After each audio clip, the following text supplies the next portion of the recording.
sissies, it's Mish and I'm back to you with a new video, and today's video is about feminine hygiene. Yeah, sometimes things that are totally out of our control can throw our body off, but I'm going to tell you what you can control and what you should be doing to keep your punani in sync, okay? Now what do you really want from me?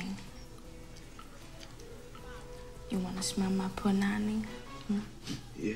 If you do have any symptoms of an STI or STD, like cottage cheese, discharge, discoloration in your discharge, itching. Bitch, them was your stank, sour, milky ass underwear with all that buttermilk fat in the seat of them. You should probably go to the doctor right now because that is not to be taken lightly at all. Now, first, shaving.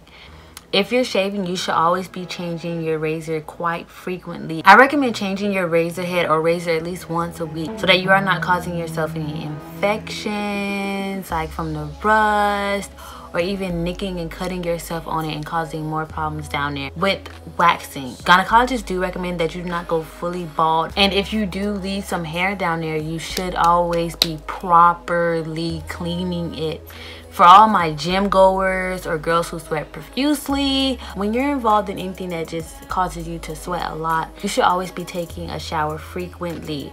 After you leave the gym, you should go straight to the shower. Do not sit in your gym clothes and letting the sweat sit there. You have to change out of those clothes and get in some dry clothes immediately and take a shower, because this can lead to infections such as yeast infections, bacterial vaginosis. So always get up and take a shower. Especially if it is that time of the month, you should be changing your sanitary napkin regularly. I'm usually one of those girls who like to take a shower every time I change it because I just feel so nasty. But honestly, sometimes we have school, we have work, or we have other responsibilities where we don't have the luxury of taking a shower every time. We have to go to the bathroom to change our sanitary napkin. So I would suggest using wipes. Wipes really keep you fresh and clean and really get the whole job done. Also, piggybacking off of sanitary napkins is panty liners. I know this is probably a common thing to wear panty liners. If you're wearing panty liners all day or all the time, then you are doing more bad than good. You cannot wear panty liners all day because then your hoo-ha is not breathing.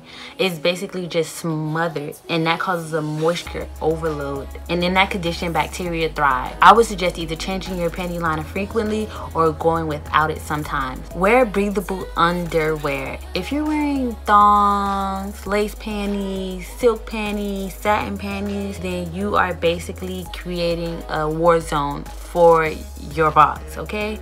You do not want to always be uncomfortable, and I know thongs are very uncomfortable because sometimes they slide up, and if something is smothering your box like that, you are going to get a yeast infection. I don't know if you guys call Daisy Dukes yeasty shorts, but that's what we be calling them. We call them yeasty shorts because they're just all up in your hoo-ha and it's not breathing.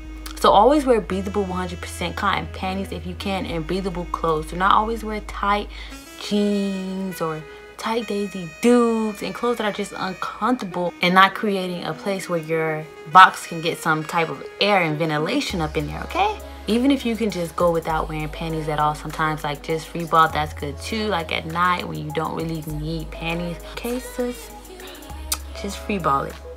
Sis, you should be using a very delicate soap down there. I know some soaps contain very harsh chemicals, and then it just throws off the natural good bacteria that is already in our body. So try to use a soap that is as natural as possible, and make sure that you are washing away all of the soap residue once you are done, because you do not want to leave old residue behind on you. Even if you have to cock up your leg and really wash down there, make sure that you are getting down there and really treating your box like the queen she is. Now, when I say use delicate soap on your hoo-ha, I mean on the outside. The inside is plain water only. Do not use soap on the inside, because then again, yes, you will be setting off your pH balance. The vagina is self-cleaning. Plain water. Do not even douche. Douching is not good for you, even if you're just douching with water, because you can move the bacteria that is in your box up to your cervix, and now we got bigger problems, okay?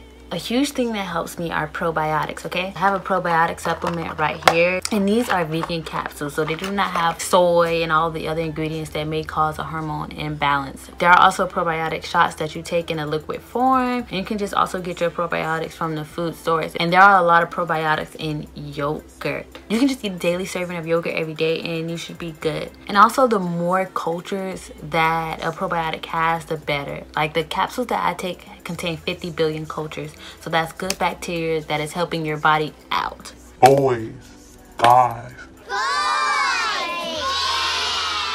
And the worst thing of all, they smell weird. A guy can touch you and boom, your pH balance is everywhere.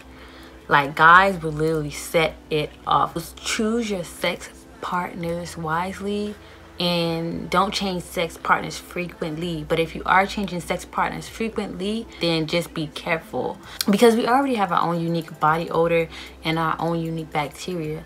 So if we're just swapping and switching, In Houston, we gonna have a problem. also with boys, just make sure that you're dealing with a clean boy. Oral sex comes into play. Make sure homie is brushing his teeth.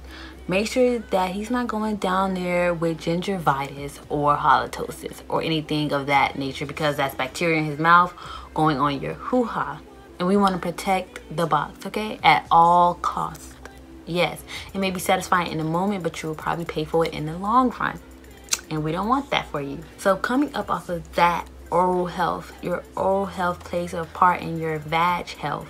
If you have poor dental hygiene, then you probably are going to be more prone to getting infections. There's a research study that actually says that women with BV actually have higher counts of bacteria when they have gingivitis. So you just really want to make sure that you are taking care of all parts of your body, because they are all codependent on each other, and your body is running like a well-oiled machine. That also goes into what you put into your body. You should not be eating hot Cheetos and Takis and all these high sugar foods and processed foods, and not drinking water, just eating high fructose corn syrup and soda pop and think that your vag is going to smell like sunshine.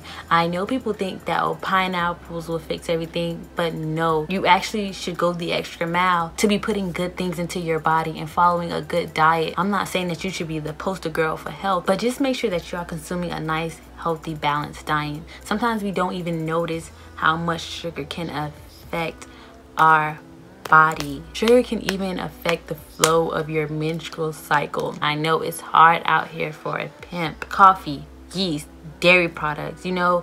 So if you're feeling that you need to cut back and change your lifestyle, then do that for your vag and just overall your body.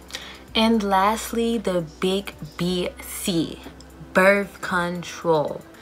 I know doctors recommend going on birth control to fix internal problems that you may have, such as ovarian cysts, hormone imbalances, or heavy periods, and things of that nature. Or if you just simply want to take preventative measures to not get pregnant. I know that sometimes the female body can be out of whack and overproduce estrogen or underproduce estrogen. And birth control is supposed to be this kind of cure to just put your body on track. And I'm not a doctor, but I know that birth control is a synthetic hormone. So it is not natural, and it can just lead to bigger problems. I see the worst stories with IUD because you're literally sticking something in your body that is not supposed to be there. But if you do want to get on birth control because you absolutely do not want to get pregnant, or you probably have other underlying problems like acne and other ones that I mentioned, then you should try getting it in low doses. And that's all I can really say about that. And guys, we're now at the end of the video. If you loved the video, give it a thumbs up and subscribe to my channel, because I'm always serving up that good and that tea that you need, sis, okay? Peace. Someone took a big L, don't know how that